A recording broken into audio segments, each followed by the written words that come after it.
everybody, and welcome to Chef AJ Live. I'm your host, Chef AJ, and this is where I introduce you to amazing people like you who are doing great things in the world that I think you should know about. Before I introduce today's guests, I just wanted to tell you that my new book with Glenn Mercer came out on Amazon yesterday. And if you buy it by October 18th at midnight and email us your Amazon receipt to chefajbonus@yahoo.com, we'll send you some amazing bonuses, including recipes that didn't make it in the book and the audio copy of the book. So without further ado, I'd like to introduce today's guest. I have been trying for 6 years to interview him. He is so busy working as a doctor that it's just been so hard to coordinate our schedules. So I'm very honored that I get to talk to him today. I think the only person that it took longer for me to nail down was somebody who I went after for 10 years, and that was Dr. Barbara Rolls. But he is definitely worth the wait. He comes to us from Montefiore Hospital in New York. He's a plant-based cardiologist, and he's going to be talking about confessions of a plant-based cardiologist. Please welcome Dr. Robert Ostfeld. It's so good to see you. Chef AJ, thank you so much for having me on, and I'm so sorry about having it be so difficult to get me on. It is such a pleasure to be here with you and your audience, and your book, Own Your Health, looks fantastic. I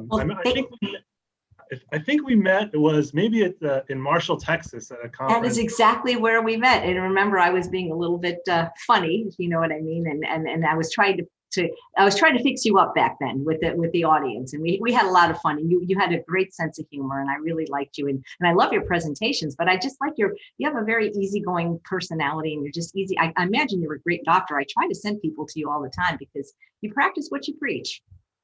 Yeah, well, I mean, thank you. You're very generous, and you were just an awesome speaker and MC at that event. And yeah, so I mean, I do try to walk the walk. And I learned from, people like you and Dr. Esselstyn and Dr. Campbell and lots of other wonderful physicians and healthcare providers and chefs and thought leaders. And, so yeah, I'm, as I'll talk about in my talk, I've been a cardiologist now for about 17 years. Oh my God. And outside of a medical emergency, like somebody gets shot and has to be put back together again, I've never seen anything come close to the breadth and depth of benefits that a plant-based diet provides. And you're so passionate about it. And I hope at some point you can talk about what you've done at the hospital. That, I mean, the work you're doing is so great, how you're educating people. Oh, wonderful. Thank you. I'll weave that into the talk. And so since I'm like not super great at tech, I'm going to try to share the screen and pull that off now. You can let me know if that's going okay. And when it doesn't work out well, I just usually call my nephew, and he's like, I know. Yeah, and he's probably 6 years old. Yeah, exactly. He's like, and I know there's a button that's screen share, and so as long as you have your presentation up on your screen, I think you'll be able to do it. You did it. Oh yeah, that's so great. It's just you might want to just make it so that we just see the slide instead of your. Yep, you got it. There you go. All right, nephew Trevor, are you proud of Uncle Rob? So so Confessions of a Reformed Cardiologist, a plant-based diet in your heart. I'm that cardiologist, and I spent a lot of years going through medical training, med school, 4 years of med school, 3 years of residency, 4 years of fellowship, getting a master's along the way, and I learned a lot of incredible stuff, procedures, medications, etc. But I learned virtually nothing about nutrition. And after like those 11 or so years, when I finished up, I kind of knew that maybe a Mediterranean style diet was pretty healthy, but I couldn't really quite define it. And that was about that. So then I went down to Montefiore to start to work to do all the things that I was trained to do. And, I'd encourage people with medications and procedures and maybe a Mediterranean style diet. And people got like a little bit better, but not a lot better. And I didn't go into medicine to get people like just a little bit better. So I was really getting disillusioned. And it was right around then that I learned about the impact of a plant-based diet. One thing led to another, and started our cardiac wellness program at Montefiore with the goal of preventing disease with a plant-based diet. And I say disease, not just heart disease, because sure, it's good for your heart, but it's good for you for dozens and dozens of other reasons. And we quite literally have patients crying tears of joy in our office. They feel so much better. And nobody cries tears of joy when I write them prescriptions for, medications and stuff. So it's really been just an amazing kind of arc to be able to see this happen. And in terms of what we do, I'll get into some of the body of my talk in a moment, but in terms of what we do at Montefiore, we kind of have three prongs of our program. We've got a clinical prong, an educational prong, and a research prong. And the clinical prong has two parts. There's an outpatient part and an inpatient part. And the outpatient part came first 10, 11 years ago. And what we did is, I encourage patients to have a plant-based diet whenever I see them in clinic. And we have handouts for them. And we have these Saturday morning sessions that are 5 hours long, where I speak and RD Lauren Graff speaks. We serve lunch. We encourage people to come with a friend or significant other to help them along the way. And we take a deep dive into the how and why of plant-based nutrition.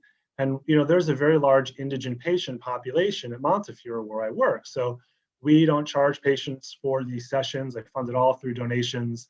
And I want to democratize this information as much as possible. So that's sort of a real thumbnail, our outpatient arm. But I also round in the hospital or inpatient like 8 weeks or so a year. And so I talk to one of the inpatients and I go, rah plants. And then I'd leave and dinner would be served and it was chicken. And I'm totally undercut. I'm like, this is not working. So I had a chance to meet with food services and nutrition. And long story short, we developed plant-based meals for inpatients. So now you can order a plant-based meal for an inpatient. And it comes with, we have a whole week's worth of a menu. And if you're interested in learning about the how or why, we published it, sort of a kind of a quasi how-to in Dr. Kim Williams' new journal, the International Journal of Disease Reversal and Prevention. It was the second issue of that, and we have a kind of a how-to in there. But it comes with a handout, and we also have the documentary film, Forks Over Knives, playing on continuous loop on the inpatient TVs in 3 or 5 hospitals. I lost track exactly, and with Spanish subtitles. So now I can go in, tell them about go rah plants, give them the meals. They get a handout, we can put on documentary. So it's nice to have my plant posse with me, if you will. So that's our clinical. And we have an educational arm where we get to speak a lot. Like right now, I get to speak to Chef AJ and her incredible audience. And we, various talks along the way. And kind of, I guess, sort of like the cornerstone of our educational arm is our annual Preventive Cardiology Conference, which would have been in its 4th year now, but COVID kind of put a kibosh on that. So we took a pause this year. We've done it 3 years in a row. We were very fortunate. It sold out each year. We're very lucky. And that's been the cornerstone of our educational arm. And our research arm, we've had the opportunity to publish some review articles and case series, and we're about to launch our first randomized controlled trial, which I'm very excited about. So that's kind of our program in a nutshell. And so I thought I'd start with a case about a patient who I saw very early on in our program that let me kind of know that we were on a good path. And so this is Mr. C, and he's a 60-year-old guy, and he was getting chest pain, and he would get it with less and less activity, and he first was walking a few blocks, and even sometimes sitting still, get chest pressure, and he went and he saw his local primary care doctor, and I did a stress test, and the stress test was positive, and it's only in medicine that something positive is bad. So that means that the stress test showed that he had evidence of major cholesterol blockages in the blood vessels that feed his heart with blood. But he told his doc and later told us, I don't want any procedures, nothing stopping me, so no cardiac catheterizations, no procedures, and I don't want to take any of those cholesterol lowering pills. Hey, the patient's the boss at the end of the day, whatever they make an informed decision, that's that. He wouldn't even take an aspirin. So no medications, no procedures. So all we had left was lifestyle change. So this is how he was when we first met him. He was a little overweight, his blood pressure is a little high, his LDL cholesterol is quite high, and he could walk 1 to 3 blocks, and then he'd get chest pain. What we're going to do is later on circle back to him to see how he did on a plant-based diet. So I want you all just to think for a moment, take a guess in your mind, what percentage of 12 to 14-year-olds in the US have early signs of cholesterol disease in the blood vessels that feed their hearts with blood. I think Chef AJ has got, like, I don't know, to keep the number, like all. I was going to say like all of them, probably Yeah. 100%. Well, it's scary. You're absolutely right. And it's about 65. About 65% of kids between the ages of 12 and 14 have very early signs of cholesterol disease in the blood vessels that feed their hearts with blood. And we know this from pathology studies of kids who died for other reasons. So it's a real problem. And about 2 heart attacks happen every minute in the US. So we've been talking 10 minutes, I don't know, 20 heart attacks. A heart attack is when part of the heart muscle dies from a cholesterol blockage. And it's the #1 killer of adult men and adult women in the US. Now, transiently this year, COVID was #1. But other than the flu pandemic in 1918, for the last 100 years, other than a couple months with COVID, it was the #1 killer of adult men and adult women in the US, cardiovascular disease. And women are about 6 to 7 times more likely to die from cardiovascular disease than they are from breast cancer. So it clearly highlights the epidemiologic importance of cardiovascular disease for women. It's a very expensive disease process. About half of heart attacks happen in people with, quote, normal cholesterol levels. So in a country where it is normal to die from heart disease, I think our entire notion of normal is anything but. And an unhealthful diet, according to the Global Burden of Disease study published in Lancet, is the leading cause of preventable cardiovascular death. And in this very interesting study in JAMA, they looked at the proportional cardiometabolic mortality, meaning heart attack, stroke, and diabetes, attributable to dietary habits in the US in 2012. So here, high sodium intake, a major problem, low nuts and seeds, high processed meats. Here they have low seafood, low vegetables, low fruits. And now I should go back to high processed meats. How do they define high? More than none. High sugar sweetened beverages, how do they define high? More than none. So it's interesting to be able to break it down by dietary component in that study. And so this is a picture of the heart. And this is a normal artery. This is a normal artery here. And this, of course, because I went to medical school, I can tell you it's abnormal, right? So you can see tons of cholesterol grummus in the wall here. This is the center of the artery where the blood flows. This is the inner lining of the wall of the artery, the endothelial cell, 1 cell layer thick. It's kind of like wallpaper on the wall. And we'll dive into that a little bit more, but you want to treat those endothelial cells well. Okay. So here's another picture of 3 arteries. This is the center of the artery where the blood flows. And what happened, but how do we get from where we want to be with a normal artery to where we don't want to be with all that cholesterol disease? Well, what happens is those endothelial cells get injured. Whether that's from a toxic Western diet, smoking, pollution, inflammation, some combination, they become injured. And when that happens, cholesterol particles burrow from the bloodstream into the wall of the artery where they become oxidized and irritating like a splinter. And like if you've had a splinter in your finger, it gets all red and inflamed and kind of painful. Well, it's the same sort of thing, except in the wall of your artery, exactly where you do not want it. And so what happens is it creates more and more inflammation with that splinter-like oxidized LDL particle, more oxidative stress, the endothelial cells get sicker, more cholesterol particles burrow across, the artery gets less healthful every second of every day, the plaque grows and grows. And then the only thing ultimately separating the cholesterol plaque from where the blood flows is this thin fibrous cap. Who cares? Well, you never want this cholesterol plaque to touch the blood because it makes the blood clot. And so what happens is more oxidative stress, more inflammation, the fibrous cap gets thinner and thinner and weaker till one random Tuesday afternoon, it cracks. And then this cholesterol plaque hits the blood and it can clot and no more blood flow down the artery.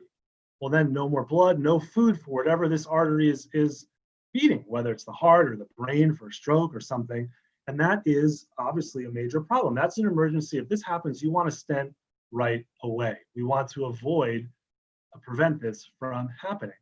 So we're going to talk a bit about a plant-based diet, a bit about a Mediterranean-style diet compared to a plant-based diet. We'll talk a bit about a ketogenic or a low-carb diet, an animal-based one, and compare that to a plant-based diet. We'll make some conclusions. So just so that we're kind of on the same page, as you all well know, a plant-based diet basically includes minimally processed plant-based foods, tons of vegetables, fruits, whole grains, beans, lentils, yams, nuts, and seeds.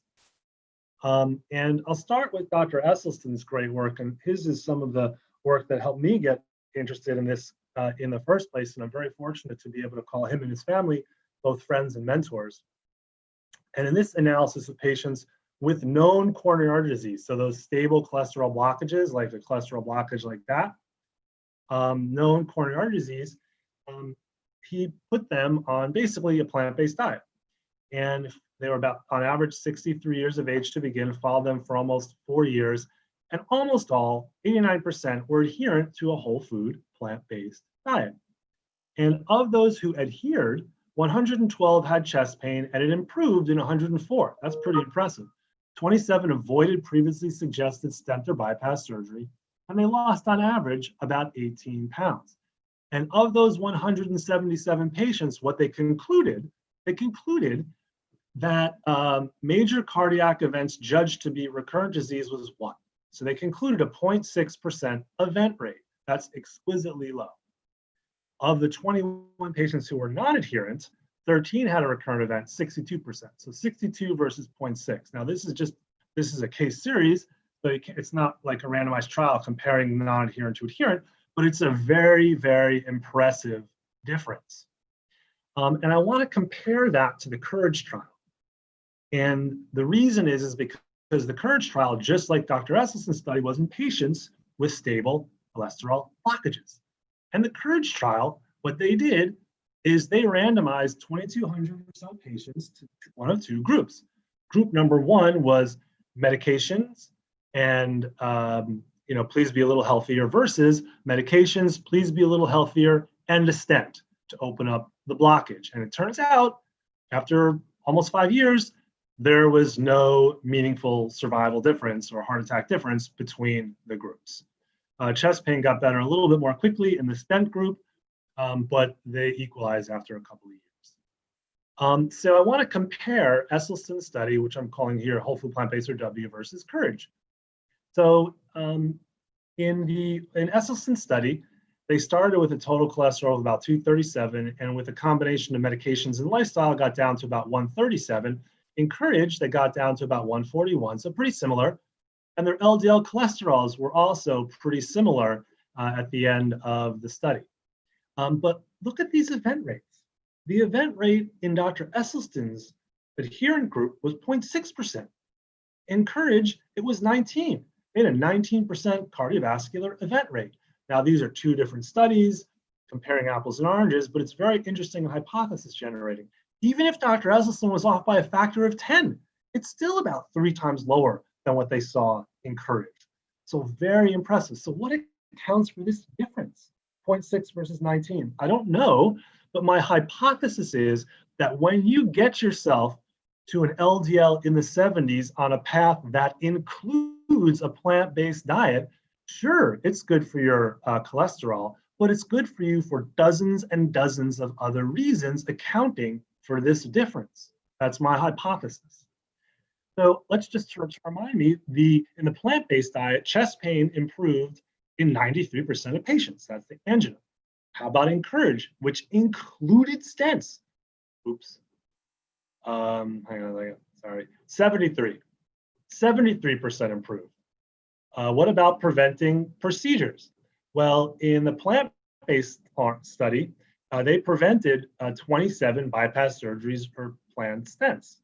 How about in COURAGE? Well, what I did, to be fair, is I didn't include the arm that was initially randomized to stents, because sometimes you have to go back for another procedure, so I just left them out to be as fair as possible. So the group that was randomized to lifestyle medications, how many procedures, planned procedures, did they prevent? None. There were 348 new procedures.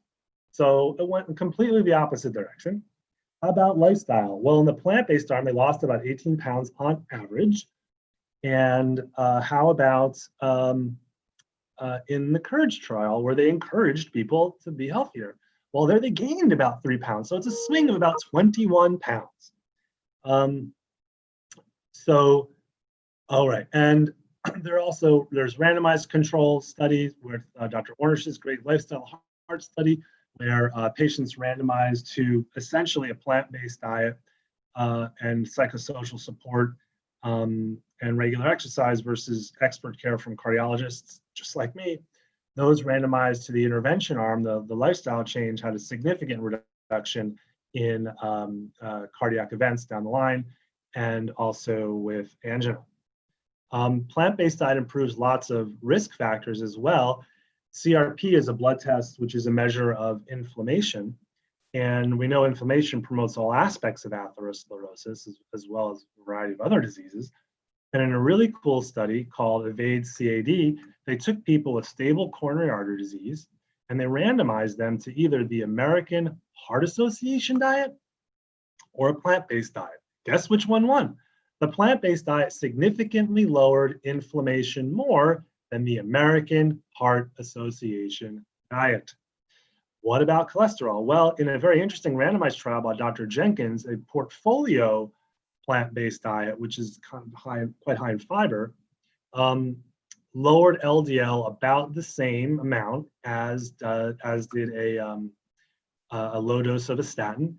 And we talked about how oxidized LDL particles are particularly irritating, like a splinter.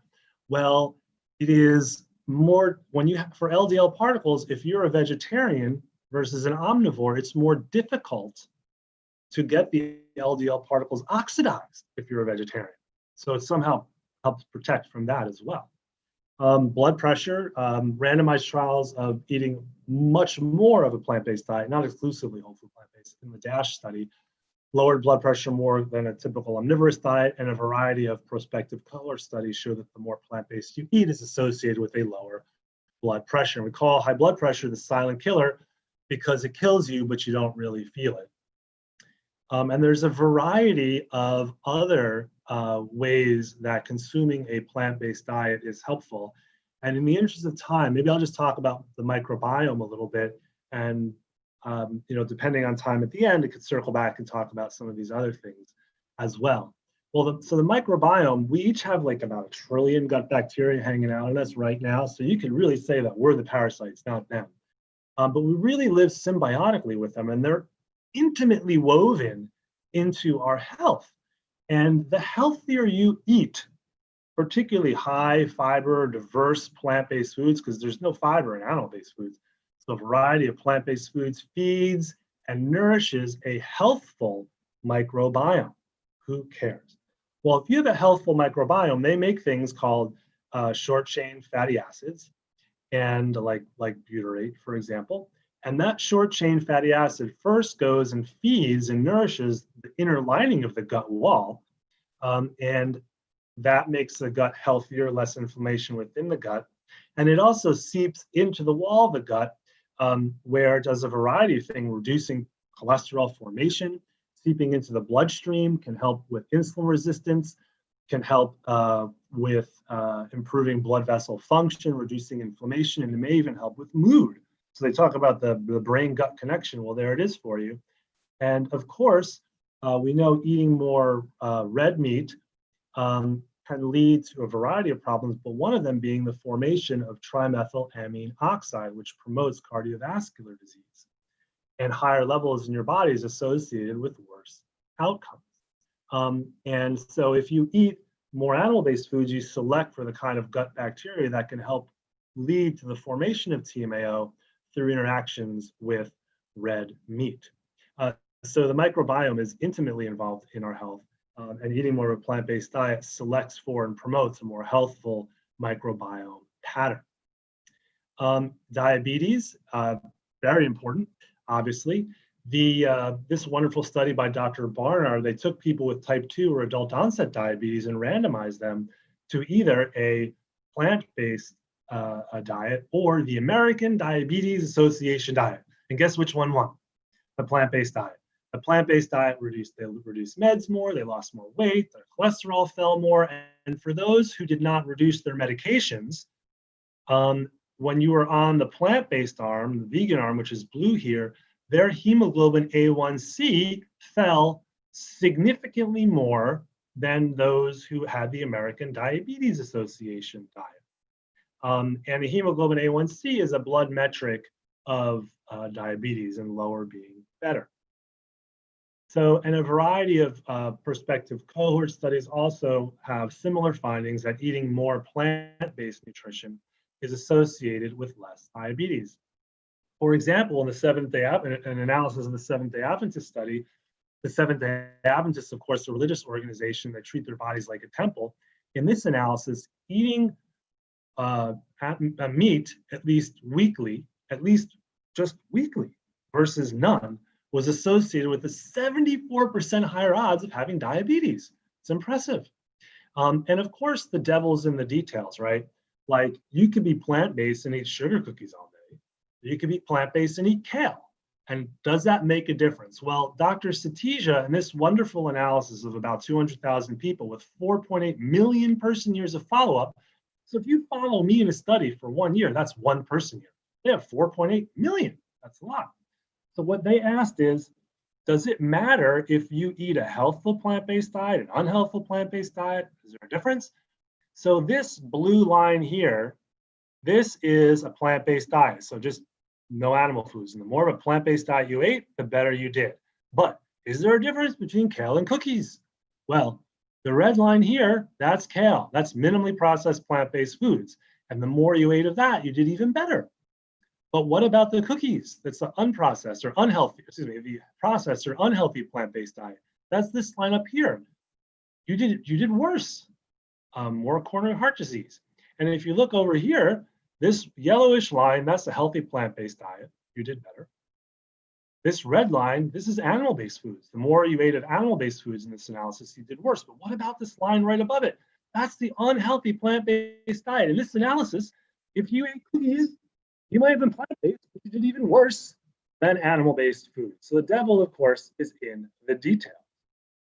And large meta-analyses show that even for every serving of fruit and vegetable extra per day you ate is associated with a 5% reduction in mortality. But you don't have to go all the way.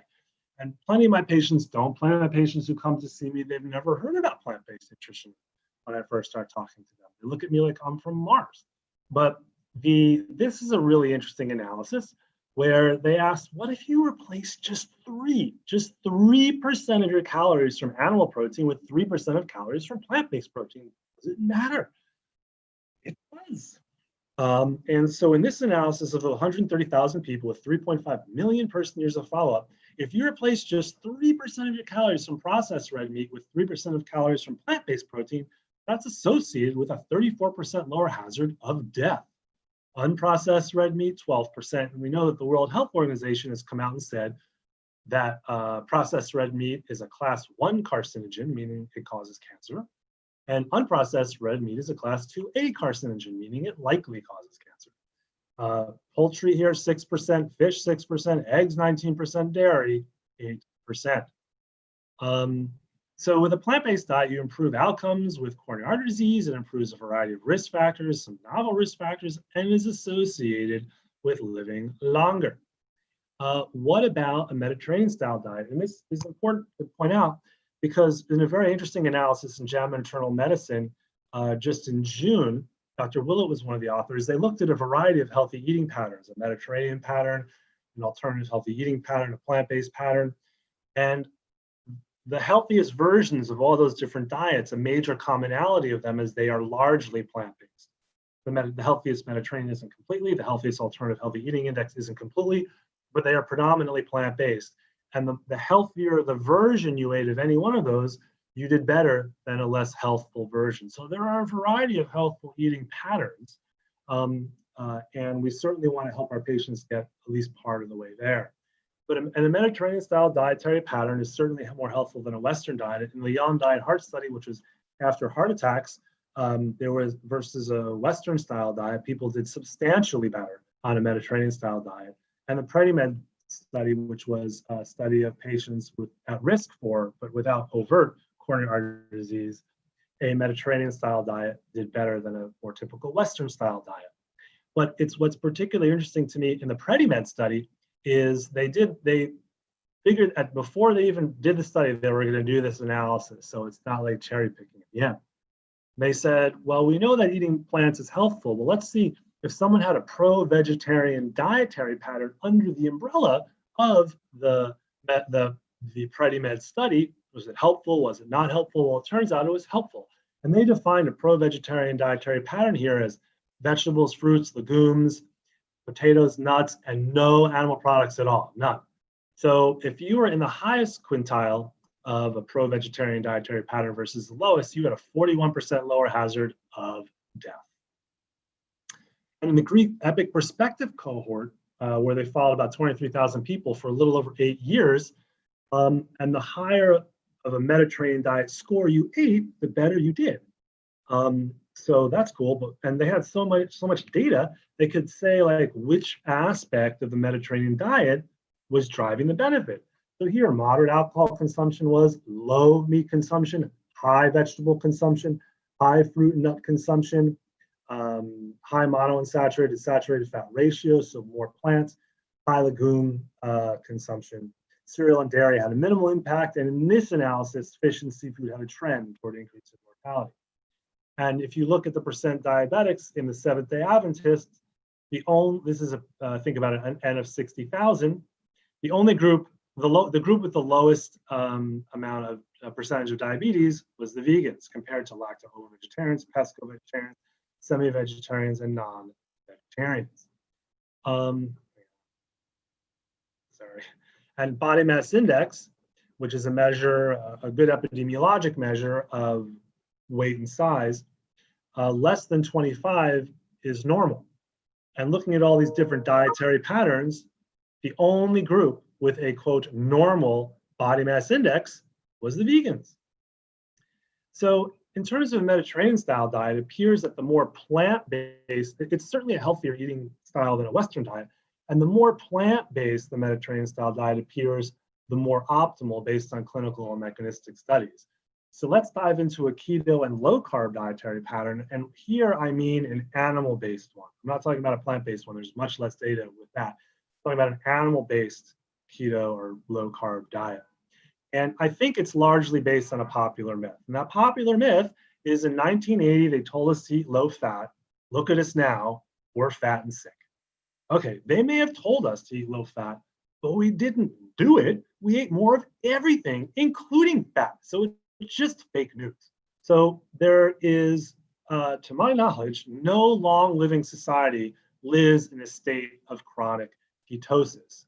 Now, there's a little bit of a romantic notion about the Inuit population that lived like circumpolar, way far north. They ate a lot of fish and they had no heart disease. That's not true. They have a similar amount of cardiovascular disease as Canadians, and they even have a mutation that makes it a little harder for them to go into ketosis, suggesting that being in a ketotic state chronically is not helpful. The blue zones, which are, of course, as this group well knows, the longest living populations in the world, the most centenarians, 5 blue zones across the globe. And what's a commonality? Their diet is at least more than 50% carbs. It's not junk food carbs, it's beans, lentils, vegetables, fruits. So more than 50% carbs, the longest living populations in the world. And there's the Siman indigenous population in Bolivia, and they were studied with CAT scans of all things. And they had the lowest rates of heart disease ever recorded in the medical literature. And their heart disease rates, their pound for pound, their arterial age is about 25 years younger than us in the US. Pretty impressive. The lowest rates of heart disease ever recorded in the medical literature. And what's their diet? 74% carbs. So there are no hard outcome studies, meaning heart attack, stroke, with ketogenic diet. We need more data. There are multiple side effects. It is used for refractory epilepsy in the pediatric population. It can be helpful there. But it's usually started in the hospital because they have a lot of side effects, as you can see here. And there's a variety of reasons that it's harmful. You know, the heme iron in animal red meat is can be pro-inflammatory, associated with more diabetes. Nu5GC is a sialic acid that's on the cell membrane of non-human primates. I say non-human because we diverged from this evolutionary line many, many, many years ago. And so it's kind of interesting. These investigators in San Diego said, you know, if you eat when we eat red meat, bad things seem to happen to us like cancer and heart disease. But when true carnivores, which we're not, but true carnivores eat red meat, they don't seem to have the same problem. So they're like, well, maybe it has something to do with Nu5GC, because when true carnivores eat the red meat with Nu5GC, they have it. It's not a foreign compound for them. But when we eat red meat, putting aside the other aspects, the Nu5GC, our body may see as foreign. And what happens is we take it up into our cells and we express it on cell membranes, and you can attack it, and it creates inflammation. In animal models that were engineered to look like us, rats or mice with no Nu5GC to look like us, when they feed them Nu5GC, they get like 5 times more cancer, more inflammation. And these investigators hypothesize that a similar process is happening in us, and they're starting to develop data in that area, that when we eat red meat, we treat the Nu5GC as foreign, creating a very significant inflammatory response, promoting a variety of diseases. Eating more animal-based foods promotes a less healthful microbiome, raises LDL cholesterol, and LDL cholesterol is intimately related with the development of and progression of atherosclerosis, and of course, antioxidants as well. There are about on average, 64 times more antioxidants in plant-based foods versus animal. For example, berries have 90 times more antioxidants than do fish. So why in the world do people actually do a low-carb diet? Well, they do it for weight loss, and they do it for blood sugar diabetes. And it is very helpful for short-term weight loss. And, you know, it's for a few reasons. The first is you use up all your sort of sugar energy storage, your glycogen, and those hold water. When you use them up, you pee out water. The ketones themselves are water avid that you would use to replace the sugar energy. You use the fat energy from ketones, and they're water soluble. So they pull water with them. And then you get something called the keto flu. So you kind of like feel crummy, so you don't necessarily eat as much. And so it is good for short-term weight loss. But in a meta-analysis of 13 studies lasting more than a year, a lower carb dietary pattern only really led to that less than a kilogram of weight loss difference versus a higher carb, lower fat pattern.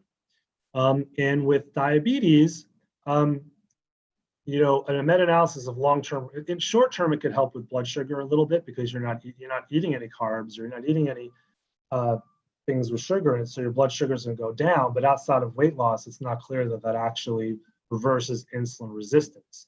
And a meta-analysis of long-term randomized controlled trials found no difference in glycemic control in a ketogenic versus higher carb, lower fat dietary patterns. And a variety of epidemiologic studies suggest that eating more of a lower carb dietary pattern is associated with worse outcomes across a number of different health metrics and populations. And of course, you're leaving out some of the healthiest foods in the world if you go low carb, which is whole grains. And in a meta-analysis of with 135 million person years of follow-up, eating more whole grains was associated with living longer, less cancer, less diabetes. Pulses are associated with living longer, and fruits are among the healthiest foods in the world.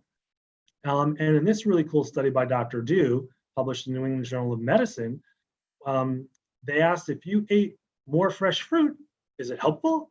Is it not helpful? Turns out it's helpful. So the more fresh fruit you ate in this study was associated with less incident diabetes in 480,000 people.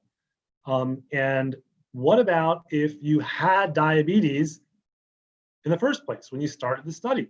They had 30,000 people who had diabetes in the first place. And if you ate more fresh fruit and had diabetes, you did better.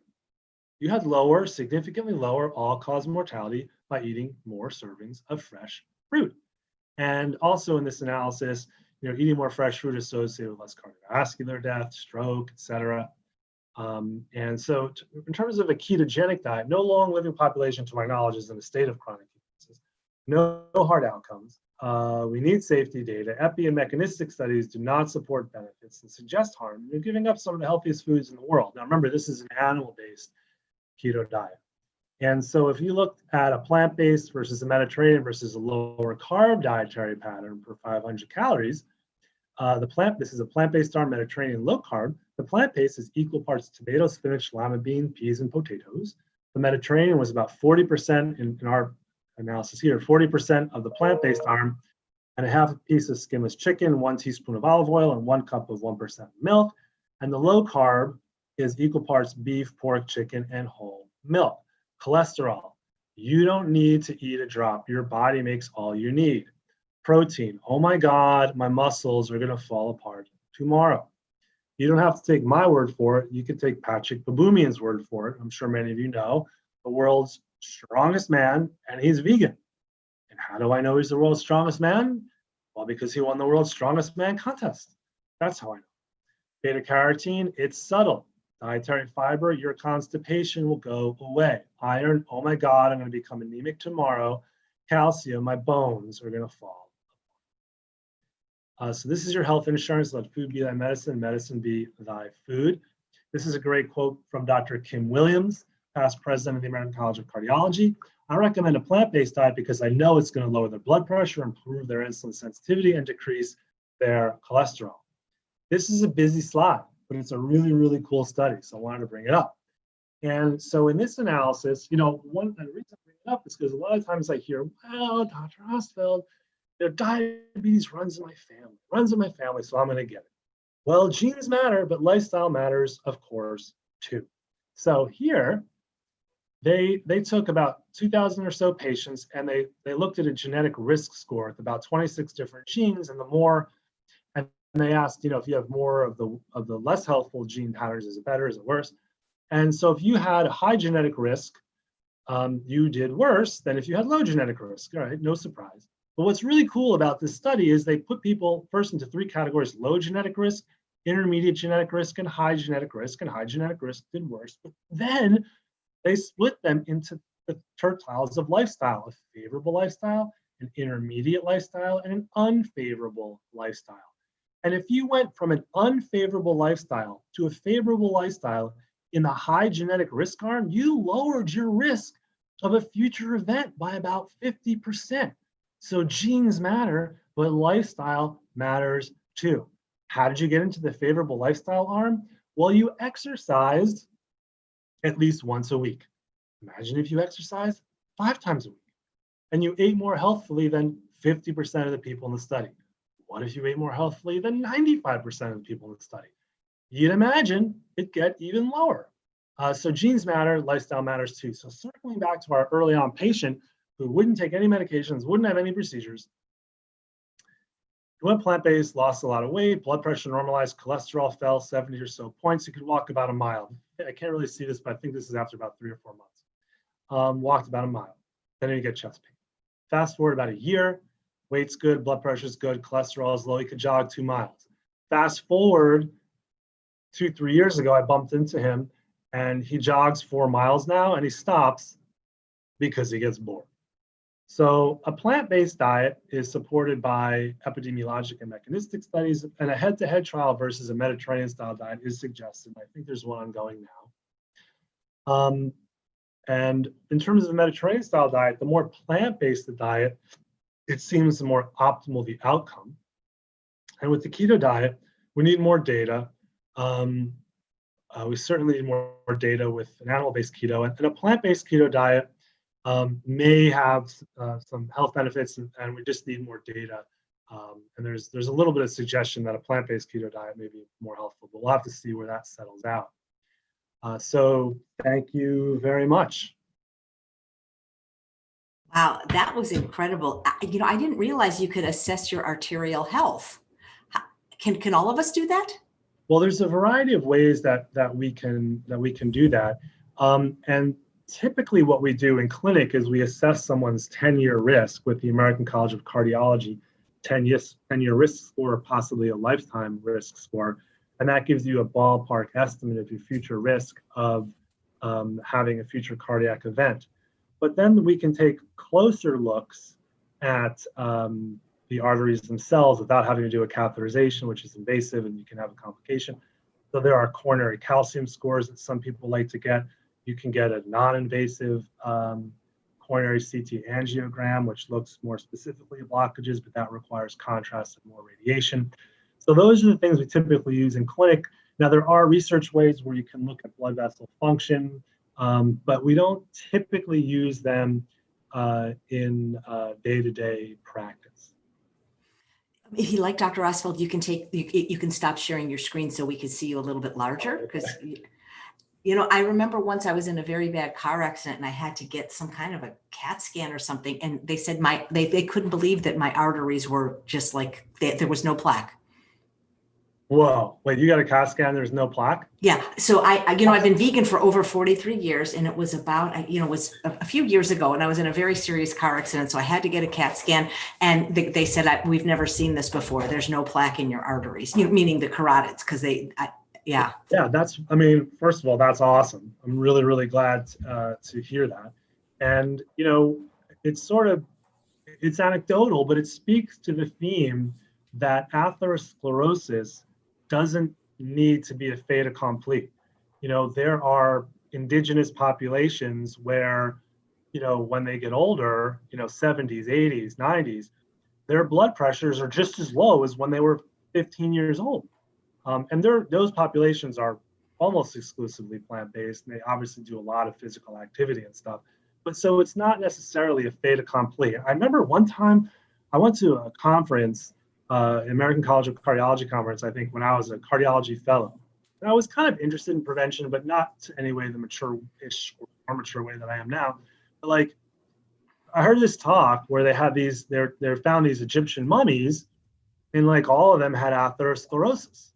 I'm like, oh man, you can't really, I'm thinking, well, they had it way back then. How could you ever prevent it? They just can't prevent it. But then I started thinking about it more. And I'm like, wait, hang on a second. Who are the people that get mummified? They're like the kings and queens. They're the ones eating, all the super rich, fatty, meaty foods. They're not mummifying the people, the peasants like me, working on the farm. So I regained hope. And you are the cherry on top of that hope. I wonder if I even kept the screen, the films they give you. I'll look, and if I do, I'll send them to you just to prove it. Yeah, I'd love to see it. I will definitely look. So Denny, who's watching live, says, I had a heart attack and now I'm plant-based. How long does it take for the arteries to be cleaned out? My last stress and echo were good. How long until I don't have risk? Well, unfortunately, there's nothing's going to make you bulletproof. And it's going to be incredibly important for you to have a combination. Now, obviously, I can't give out specific medical advice, but in general, it's incredibly important to have a healthful lifestyle, which in my mind is plant-based nutrition, regular exercise. Medications are critically important as well. And that includes a cholesterol-lowering pill, some kind of antiplatelet agent like an aspirin or something like that, possibly other medications that may be indicated in your case. So those things are all incredibly important to help lower your risk. And even in Esselstyn's study, where they had a 0.6% event rate over about 3.5 or so years, and it's a case series, so the precision of that is not as precise as a randomized trial. So, maybe even a factor in a fudge factor, maybe it's a 5% event rate, which is still incredibly low, but you're not going to be bulletproof. It's incredibly important for you to do all of those things to keep on lowering your risk. And in terms of cleaning out the arteries, you may be able to make the health of your arteries much more healthful, but there's a lot of debate going on right now as to actually whether it will make the blockages go away. And we don't unequivocally know that.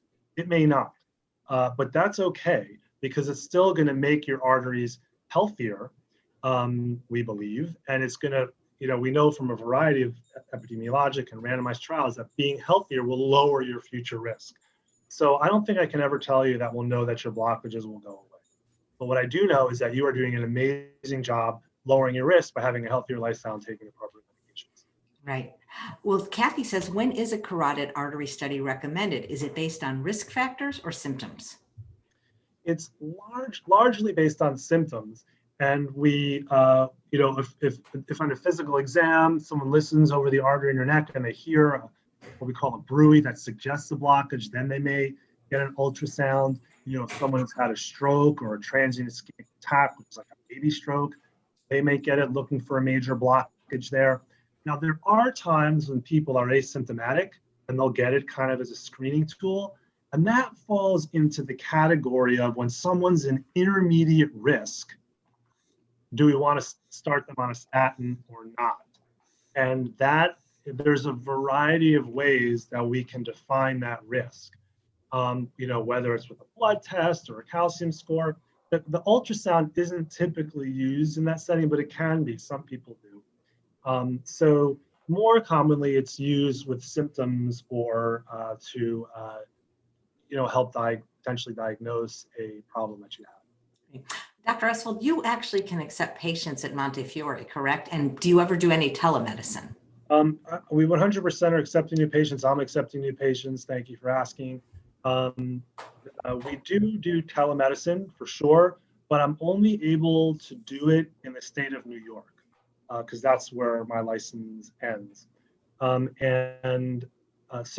if someone is interested in either setting up a New York telemedicine or coming to see us in clinic, the office phone number is 718-920-5197, 718-920-5197. And, through a series of annoying things to push through, you'll be able to set up an appointment. Sorry. Great. Thank you. That's okay. I just need to thank Heather for her super chat donation. So some people, they send in questions and obviously sometimes they're really long, but I'm going to consolidate. My understanding of this question from Gail is she's at a good weight, she exercises, she eats right, but her triglycerides are slowly creeping up. All the other numbers are good. Is this something that we have to be concerned about? Because I do hear people say that a lot. Why are my triglycerides going up if I'm on a plant-based diet? Triglycerides matter. Higher is worse. I've seen that too sometimes when people are on a plant-based diet and many other metrics get better, but triglycerides go up a little bit. I don't have a perfect explanation for that. Some of it may be is if a lot of simple carbs are working their way in to the diet, or if you've eaten right before you got the blood test, because triglycerides go up quite a bit postprandially. That could have something to do with it, but if none of those things are the case, don't quite know exactly why that is, but I have seen that in a few situations. And in sometimes, if all the other metrics are good, it depends on how high is. If it's 110, certainly that's below the 150 limit that we kind of consider quote high. If it's 110 and it had been 98, not going to sweat it. And there is also just a natural undulation in these things. If I check my cholesterol now and 4 seconds later, it's not going to be the same. Yeah, great. But but if it went up to now, it's like 330. That's a little strange, and I'd have to start exploring why. And there's other issues that could, like thyroid issues or kidney issues, that can contribute to that. You'd want to explore. Sometimes we put people on omega-3s to help lower triglycerides in the appropriate setting. So it's something that if it's meaningfully increased, I'd explore it with your regular doctor, because there are some potentially reversible issues that could contribute to that. Thank you. Susan says, is it possible for someone who had a heart attack to ever be considered free of heart disease? I think the short answer to that is no. Now, it depends, and then there's more nuance to it. Now, people who have had heart attacks, people who have had heart transplants, can go on and run marathons and do all kinds of stuff. So, from a very big picture sense, not saying specifically for this case, if that's happened in this case, that can happen, but people go on and do marathons and triathlons and all kinds of stuff after having a diagnosis of heart disease. And now in terms of a heart attack, there's like kind of two general categories. One is when there was plaque rupture, like we went through, that's the overwhelming majority of them. And then there's some, like if someone's like really sick, they've got a really bad infection, or they've got a ton of bleeding or something, and the heart has a ton of stress on it, or not as enough oxygen because of all the bleeding, you can have a little bit of heart damage, which isn't a garden variety heart attack. So maybe in that such situation, you could sort of say it's not really heart disease, it's kind of nebulous. But the one where there's plaque rupture from the traditional way to have a heart attack, that's heart disease. So, but you can still be way healthy. Great, thank you. So this question, Travis says, why do vegans still get heart attacks if only meat causes heart attacks? It's not just meat that causes heart attacks, right? No, it's not just meat. And, so it's a very complicated milieu. And basically, in some respects, you can say we're playing the odds. If you're living a healthy lifestyle, you are playing the odds and profoundly lowering your risk of having a future event, but you're not going to be bulletproof. It's not going to be zero. And there are lots of things that go into it. Genes matter. Genes go into it. And some of them we can't change. Like I can eat as many carrots as I want. I'm never going to change my eye color. Some genes are just to make your cholesterol higher. They may make your blood pressure higher, and those things matter. Pollution matters. Like I live in New York City. I imagine my cardiovascular risk would be lower if I lived in rural Montana because there's less air pollution. So there's some sort of social things and some genetic things that can't really change in the day to day. And then, of course, vegan is broadly defined, like that study from Satija we were talking about. Like you could eat sugar cookies all day. I'm not saying this person is, but you could eat sugar cookies all day and you're vegan, or you could eat kale all day. There's a big difference between a minimally processed and a highly processed plant-based diet. And look, I walk the walk, but hey, I have vegan junk food from time to time. Like I am not immune to that kind of thing. So I am not a perfect minimally processed. I mean, the closest one that I know of is Esselstyn, who, as far as I know, only has like 10 Reese's peanut butter cups on New Year's Eve, according to his book. So he's the most perfect one that I know of. And I don't know of anyone else, including me, who doesn't have the occasional vegan junk food. Well, then you haven't met Dr. Alan Goldhammer. Oh, yeah. All right. Thank you for correcting that. Oh, that's funny. Let's see. BG says, can diet and lifestyle alleviate hegemony? I don't know if I said that right. Or does one have to stay on medication for lives? Are there alternatives to medication if one is not tolerating it due to low heart rate? I don't know what that means, but I'm assuming you do. Yeah, so the short answer is that we don't know. Hegemony is, it can be largely two sources. You have a normal electrical beat, then an abnormal electrical beat. So every other bi, normal, abnormal, normal, abnormal. And the abnormal can come from the top part of the heart or the bottom part of the heart. So that's by two kinds. That's hegemony. Normal, abnormal, normal, abnormal. And eating that, we don't know if a plant-based diet can prevent that. And there's hypothetical reason to think it may, because if you eat more plant-based, you can improve the health of your blood vessels, lower blood pressure, lower inflammation, and those things can reduce pressure on the heart.